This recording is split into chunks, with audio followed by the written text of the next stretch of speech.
ലത്തീന്, London, CMS, ആംഗ്ലിക്കന്, അല്ലെങ്കിൽ CSI, ഇവാഞ്ചലിക്കല്, brethren church, പെന്തിക്കോസ്, പിന്നെ salvation army, Thrissur ഭാഗത്ത് കൽദായ സുറിയാനി, കൽദായ സഭ, തീരദേശത്ത് ലത്തീൻ. അപ്പൊ ഇങ്ങനെയുള്ള ഒരേ വിഭാഗക്കാരുടെ ഒരു സംഘടനയുടെ ആളല്ല ക്രിസ്തു. ക്രിസ്തു മുഴു ലോകത്തിന്റെയും ദൈവമാണ്. പിന്നെ ഓരോ സഭക്കാരും സംഘടനക്കാരും ഓരോ മുക്കിനും മൂലയ്ക്കും വളവിനും എല്ലാം വളച്ചു കെട്ടിയ യേശുവിനെ വെച്ചിട്ടുണ്ട്. പല രൂപത്തിലും ഭാവത്തിലും വെച്ചിരിക്കുക. യേശുവിന്റെ കൂടെ കുഞ്ഞാട് നിൽക്കുമ്പോ കുഞ്ഞാടായിട്ട് തോന്നുകയല്ല, പട്ടിയായിട്ടാണ് തോന്നുന്നത്. ഞാനൊരു സ്ഥലത്ത് പോയപ്പോ ഇപ്പൊ ഞാനുണ്ട് പട്ടി പറഞ്ഞ പട്ടിയല്ല ആടാന്ന് പറഞ്ഞു. അത് നിർമ്മിച്ചവന്റെ അപാകതയാ. അപ്പൊ ശ്രദ്ധിക്കുക, ഓരോ സഭക്കാരും യേശു ഞങ്ങളുടെയാന്നുള്ള ചിന്തയല്ല. യേശു ഒരു പ്രത്യേക സഭക്കാരുടെയും പ്രത്യേക സംഘടനയുടെയും പ്രത്യേക വിഭാഗത്തിന്റെ ആളല്ല. യേശു ക്രിസ്തു മുഴു ലോകത്തിന്റെയും ദൈവമാണ്. ഈ ജാതിയും മതവും വർഗവും വർണ്ണമൊക്കെ മനുഷ്യനുണ്ടാക്കി വെച്ചതാ.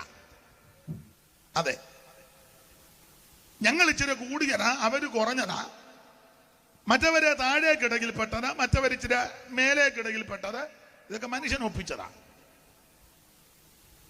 സത്യവേദ പുസ്തകം പഠിപ്പിക്കുന്നതും പഠിക്കുന്നതും അത് അങ്ങനെ തന്നെ.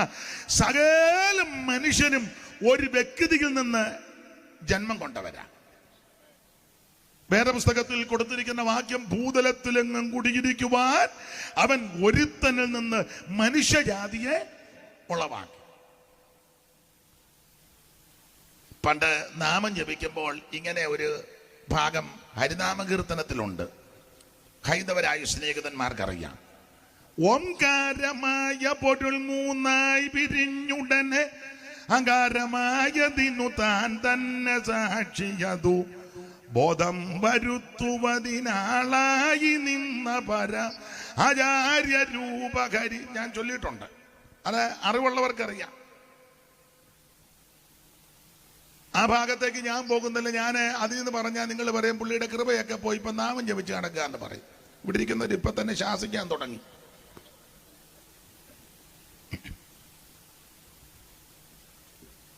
ഒരു കാര്യം ഉറപ്പിച്ചും തറപ്പിച്ചും പറയാം, ഈ ജാതിയും വർഗവും വർണ്ണവും ഒക്കെ മനുഷ്യൻ ഉറപ്പിച്ച നിർമ്മിതികളാണ്. മുഖത്തിൽ നിന്ന് കുറെ പേര് വന്നു, ഇടഭാഗത്തിൽ നിന്ന് കുറെ പേരിറങ്ങി, കാലിൽ നിന്ന് കുറെ പേര് വന്നു, പാദത്തിൽ നിന്ന് കുറെ പേര്, എന്തെല്ലാം കൃത്രിമം ഒപ്പിച്ചു വെച്ചിരിക്കുക. മുഖത്തിൽ നിന്ന് വന്നവർക്ക് അല്പം ഗമ കൂടും, കാലിന്റെ അവിടെ വന്നവനെ മുഖത്ത് നിൽക്കുന്നവൻ ചവിട്ടും. ഒരു കാര്യം പറയാം, സകല മനുഷ്യനെയും ഒരു വ്യക്തിയിൽ നിന്ന് ജന്മം കൊണ്ടവരാ. അങ്ങനെ വേദപുസ്തകത്തിൽ വായിക്കുന്നത് ഭൂതലത്തിലെങ്ങും കുടിയിരിക്കുവാൻ. പക്ഷെ വേറൊരു കാര്യം, നമ്മുടെ ആൾക്കാരും ഇത് വിശ്വസിക്കുന്നില്ല. ഇല്ല, എനിക്ക് നിങ്ങളുടെ ഇരിപ്പ് കാണുമ്പോൾ നിങ്ങൾക്കും വലിയ വിശ്വാസമൊന്നുമില്ല. വിശ്വാസം ഉണ്ടെങ്കിൽ ഇങ്ങനെ അല്ലല്ലോ ഇരിക്കുന്നേ. നിങ്ങളും ഈ വേദപുസ്തകമായിട്ട് നെടുക നടക്കുന്നതേ ഉള്ളൂ. വിശ്വാസമൊന്നുമില്ല, ഇരിപ്പ് കാണുമ്പോൾ അറിയാം. പക്ഷെ ഞാനിത് വിശ്വസിക്കുന്ന ആളാ.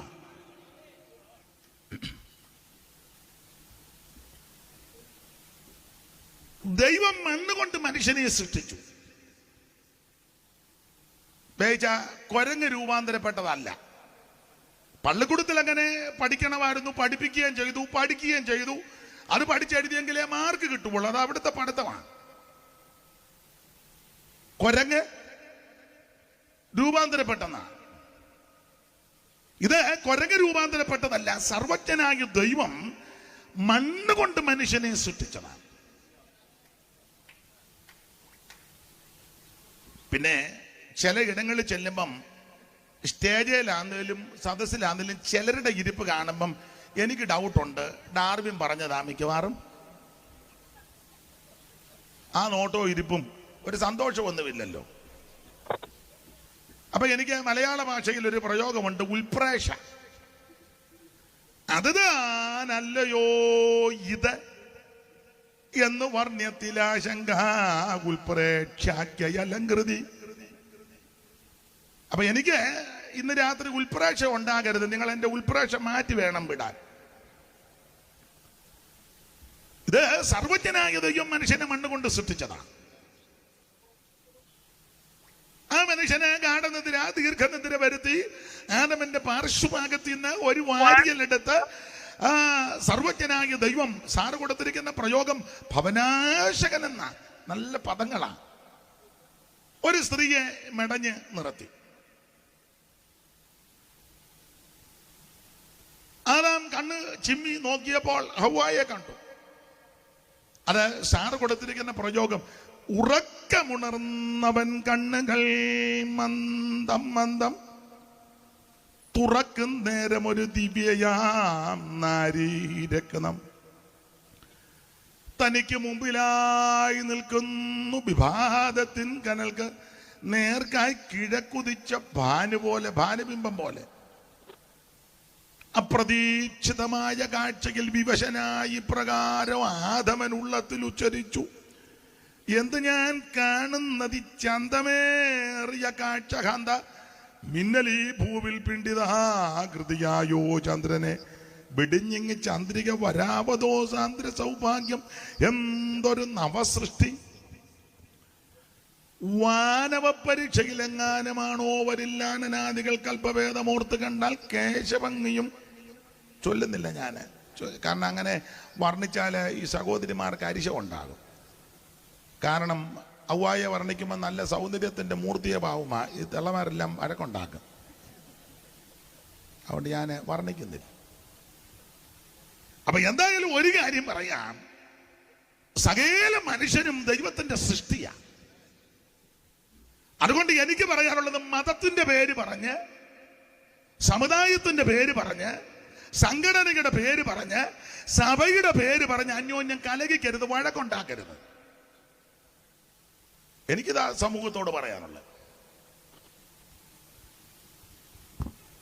അവര് ഹിന്ദുക്കളാ, ഇവര് മുസ്ലിങ്ങളാ, ഞങ്ങൾ ക്രിസ്ത്യാനികളാ, മറ്റത് പാഴ്സിയാ, മറ്റത് ബുദ്ധനാ, ജൈനനാ, വഴക്കുണ്ടാക്കരുത്. മനുഷ്യനെ മനുഷ്യനായിട്ട് കാണണം, മനുഷ്യനെ സ്നേഹിക്കണം. യേശുവും പഠിപ്പിച്ചത് അങ്ങനൊക്കെ തന്നെ. നേർക്ക് നേരെ കാണുന്ന സഹോദരനെ, മനുഷ്യനെ സ്നേഹിക്കാത്ത നീ എങ്ങനെ കാണാത്ത ദൈവത്തെ സ്നേഹിക്കുന്നേ?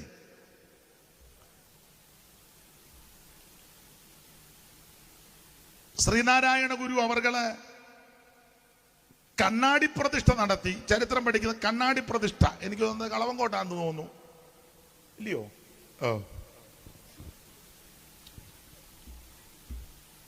കണ്ണാടി പ്രതിഷ്ഠ. ക്ഷേത്രം എന്ന വാക്കിന് പല അർത്ഥമുണ്ട്. അതിൽ ഒരർത്ഥം സ്ഥലം എന്നാ, സ്ഥലം.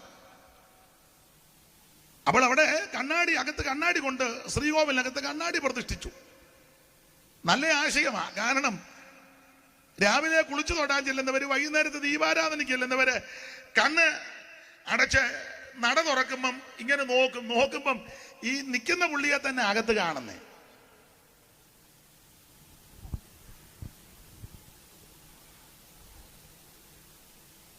അപ്പൊ ആ നല്ല മനുഷ്യനോട് ആരോ ചോദിച്ചു, ഇന്നയിനടുത്തല്ല ഇന്ന പ്രതിഷ്ഠ വെച്ചല്ലോ, ഇവിടെ കണ്ണാടിയാന്നല്ലോ. അപ്പം ആ നല്ല മനുഷ്യൻ മറുപടി പറഞ്ഞു, നീ ഇവിടെ വന്ന് നിന്നെ നല്ലവണ്ണം കണ്ടേച്ച് വേണം വീട്ടിൽ പോകാൻ.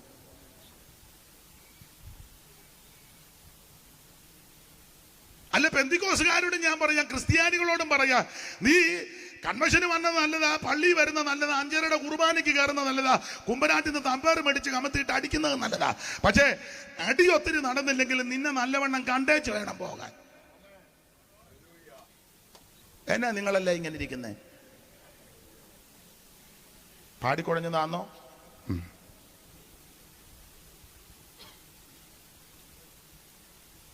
ഇവിടെ ഇരിക്കുന്ന എല്ലാവരും നമ്മളെ നന്നായിട്ട് കാണണം. പക്ഷെ നമുക്ക് നമ്മളെ കാണാൻ നേരമില്ല. അപ്പുറം ഇരിക്കുന്നവനെയാ നോക്കുന്നേ. അവൻ അനങ്ങുന്നുണ്ടോ, കണ്ണ് വെട്ടിക്കുന്നുണ്ടോ, മോന്ത എങ്ങനെ ഇരിക്കുന്നു, അവൻ ചുണ്ട് കൂർപ്പിക്കുന്നുണ്ടോ, ഇതെല്ലാം നമ്മൾ പിടിച്ചെടുക്കുക മൊത്തം. എന്നിട്ട് യോഗം കഴിയുമ്പോൾ പുള്ളി എന്നെ അങ്ങനെ ഇരുന്നേ, നിന്നെ ഒന്ന് നോക്ക്.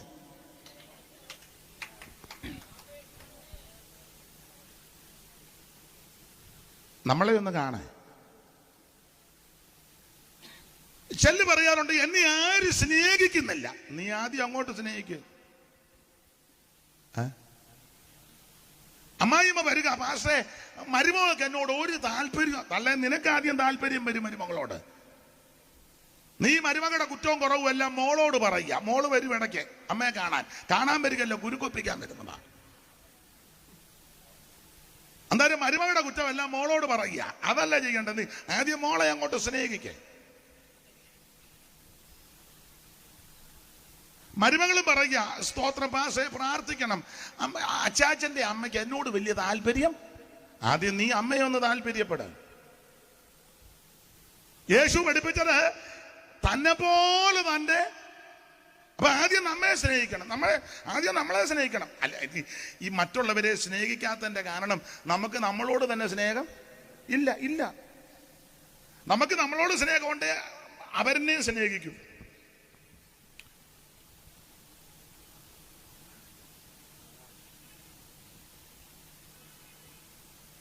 നാമം ചൊല്ലുമ്പോൾ ഇങ്ങനെ ചൊല്ലിയിട്ടുണ്ട്. ഇപ്പോഴും ബഹുമാനിതരായി പ്രിയപ്പെട്ടവർ ചൊല്ലും.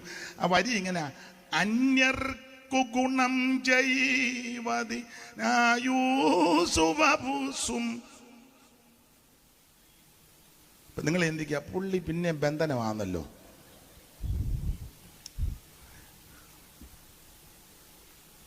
മറ്റുള്ളവരെ സ്നേഹിക്കണ്ടേ? അല്ല, മറ്റുള്ളവരെ സ്നേഹിക്കണമെങ്കിൽ ആദ്യം നമുക്ക് നമ്മളോടൊരു സ്നേഹം വേണം. നമ്മളോട് സ്നേഹമില്ല. അതിനൊരു തെളിവ് ഞാൻ തരാം. ഒരു തെളിവ്, ഒത്തിരി ഉണ്ട്, ഇപ്പൊ തൽക്കാലം ഒന്ന് മതിയല്ലോ. ചില പിള്ളേരെ ശുണ്ടി എടുത്ത് അമ്മയുടെ അടുക്ക വരുമ്പോ അമ്മ പറയുന്നത് നിങ്ങൾ കേട്ടില്ലേ? കൊച്ചേ പൊക്കോണം, ഞാൻ എന്നെ തന്നെ ഇഷ്ടപ്പെടാതിരിക്കുക. നിങ്ങൾ കേട്ടിട്ടില്ലേ? നിങ്ങളൊന്നും കേട്ടിട്ടില്ല. ആട്ടെ, എന്നാ ഇന്നെങ്കിലും കേക്ക്. മോൻ കേട്ടിട്ടില്ലേ? നിന്നോട് പറഞ്ഞിട്ടുണ്ടോ? അതാ